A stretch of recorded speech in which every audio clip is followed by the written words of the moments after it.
BC reservations పై మోసం ఆ ఎన్నికల్లో రిజర్వేషన్స్ కల్పిస్తా ఒకవైపు పంచాయతీ ఎన్నికలకు నామినేషన్ల పర్వం మొదలైన బీసీ రిజర్వేషన్స్ పై పార్టీల యుద్ధం మాత్రం ఆగట్లేదు. ఇప్పటికీ ఈ అంశంలో మాటల తూటాలు పేల్చుకుంటున్నాయి రాజకీయ పార్టీలు. కాంగ్రెస్ ప్రభుత్వం చేస్తోంది మోసం అంటూ విపక్షాలు ఆరోపిస్తుంటే రిజర్వేషన్స్ సాధన కోసం ఇంకేం చేయమన్నా చేసేందుకు సిద్ధం అంటోంది అధికార పార్టీ. బీసీ రిజర్వేషన్లే ఒక పొలిటికల్ డ్రామా అన్నారు బీజేపీ ఎంపీ ధర్మపురి అరవింద్. బీసీలకు ఫీజు రీయింబర్స్మెంట్ అమలు చేయని వాళ్ళు బీసీలకు రిజర్వేషన్లు ఇస్తారని ఎలా అనుకుంటామన్నారు. బీసీ రిజర్వేషన్లు పెంచకపోగా తగ్గించారన్నారు. ఈ 42% అన్నప్పుడు నేను ఏమన్నా, పిల్లగాళ్ళకి చదువు చెప్పని వాళ్ళు బీఆర్ఎస్ వాడు కానీ కాంగ్రెస్ వాడు కానీ పిల్లగాళ్ళకి ఫీ రీయింబర్స్మెంట్లు బీసీలకు ఇయ్యనోడు చదువు చెప్పినోడు సర్పంచం చేస్తాడానే. ఇది మొత్తము డ్రామా, పొలిటికల్ డ్రామా. ఇలా జీవితంలో ఎన్నడూ ఇవ్వలేదు కాంగ్రెస్ పార్టీ. ఇప్పుడైతే ఘోరం, 42లో సగం కూడా లేదు, ఇప్పుడు 17%.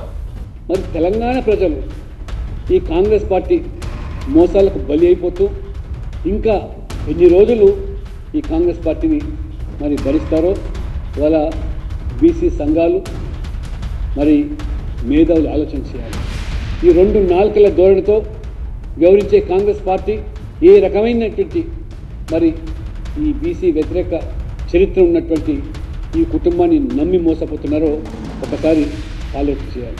బీసీలకు 42% రిజర్వేషన్లు కల్పిస్తామని గొప్పలు చెప్పుకున్న కాంగ్రెస్ ప్రభుత్వం వారికి ఉన్న రిజర్వేషన్లు కూడా తగ్గించిందని మండిపడ్డారు మాజీ మంత్రి హరీష్ రావు. బీసీలకు కనీసం 17% రిజర్వేషన్లు కూడా ఇవ్వడం లేదన్నారు. 42% బీసీ రిజర్వేషన్ అన్నారు, ఉన్నది కూడా కొట్టారు. కేసీఆర్ గారు ఉండగా 24% ఉండే, ఇలా 17% కూడా రాలే. 17% కూడా రాలే. కొండంత రాగం పాడేదో గాడిద పాట పాడింది అన్నట్టు కొండంత రాగం చేసిండు. 42 అని నాటకాలు ఆడిండు. ఉన్న 24 కూడా కొట్టిండు. ఇలా 17%కి పరిమితం చేసిండు. 42% బీసీ రిజర్వేషన్లను 17%కి తెచ్చారని ఆరోపించిన బీసీ సంఘం నేత ఎంపీ ఆర్ కృష్ణయ్య పార్టీ గుర్తులేని ఎన్నికలకు రిజర్వేషన్లు ఇస్తారా అని ప్రశ్నించారు.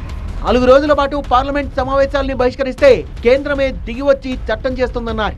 బీసీలకు అడ్డు తగిలితే ఊరుకునే ప్రశ్న లేదు. తప్పనిసరి పార్లమెంట్లో అవసరమైతే చట్టం చేస్తాం. ఎట్టి పరిస్థితుల్లో ఆ కేసు గెలుస్తుంది. కాబట్టి కేసు గెలిచినాక మళ్ళీ ఎన్నికలకు పోవాల్సి వస్తుంది. ఇప్పుడు వ్యక్తి ఎన్నికలు తీసేసి సుప్రీంకోర్టే చెప్పింది, ఫైనల్ జడ్జిమెంట్ వచ్చిందాక ఏం పని చేయొద్దని గతంలో వేరే కేసులో చెప్పింది. కాబట్టి ముఖ్యమంత్రి గారు ప్రతిష్టకు ప్రాకులాడకుండా ఈ జీవో నెంబర్ 9 ప్రకారం 42 అమలు చేయి, లేదంటే 46 జీవోను రద్దు చేయి. బీసీలకు 42% రిజర్వేషన్లు కల్పించే అంశంపై ఇప్పటికీ కట్టుబడే ఉన్నామన్న మంత్రి పొన్నం ప్రభాకర్ ఎంపీడీసీ జెడ్పీడీసీ ఎన్నికల్లో 42% రిజర్వేషన్లు ఇస్తామన్నారు.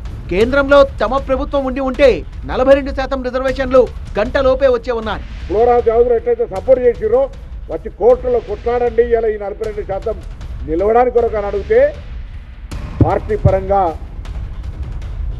జారి పడితే నవ్వాలనేటువంటి పక్కన గోడ పక్కన నిలుచొని కోర్టులో కొట్టేస్తూ ఉంటుంటే మీరు పండుగ చేసుకున్నటువంటి రాక్షస ఆనందాన్ని పొందేటువంటి మీరు ఇవాళ బలహీన వర్గాల గురించి మాట్లాడుతూ ఉన్నారు. మేము అడుగుతున్న తెలంగాణ ప్రజాపాలన కాంగ్రెస్ ప్రభుత్వం బలహీన వర్గాలకు 42% ఇవ్వడానికి చేయని ప్రయత్నం ఏదైనా ఉంటే ఇవాళ కూడా ఛాలెంజ్ చేస్తా ఉన్నాం. మాకు చూపెట్టని మేము చేయాలని సిద్ధంగా ఉన్నాం. కింద క్షేత్రస్థాయిలో ప్రజా సమస్యలు ఉన్నాయి. అందుకే ఎంపీటీసీ జడ్పీటీసీ ఎన్నికలు 42% తోటి పోవాలి. కోర్టులో ఇంకా వాదనలు నిలిపియాలి. ఇంకా చట్టపరంగా, న్యాయపరంగా, శాస్త్రపరంగా శాసనసభ ద్వారా మా యొక్క పోరాటం కొనసాగుతుందని ఆలోచనతో పోతూ స్థానిక సంస్థలకు సంబంధించినటువంటి విషయాల్లో ఎన్నికలకు పోతుంటే సర్పంచ్లకు ఇలా మాట్లాడుతారు. వైపు పంచాయతీ ఎన్నికలకు సంబంధించిన నామినేషన్ల స్వీకరణ ప్రారంభమైన రిజర్వేషన్లకు సంబంధించిన పొలిటికల్ ఫైట్ మాత్రం ఆగడం లేదు. కాంగ్రెస్ ప్రభుత్వం రిజర్వేషన్ల పేరుతో బీసీలను మోసం చేస్తోందని విపక్షాలు ఆరోపిస్తుంటే విషయంలో తమ చిత్తశుద్ధిని శంకించలేరంటూ కౌంటర్ ఇస్తోంది ప్రభుత్వం. చూస్తుంటే ఈ అంశంలో రాజకీయ రగడ ఇప్పట్లో ముగిసేలా కనిపించడం లేదు.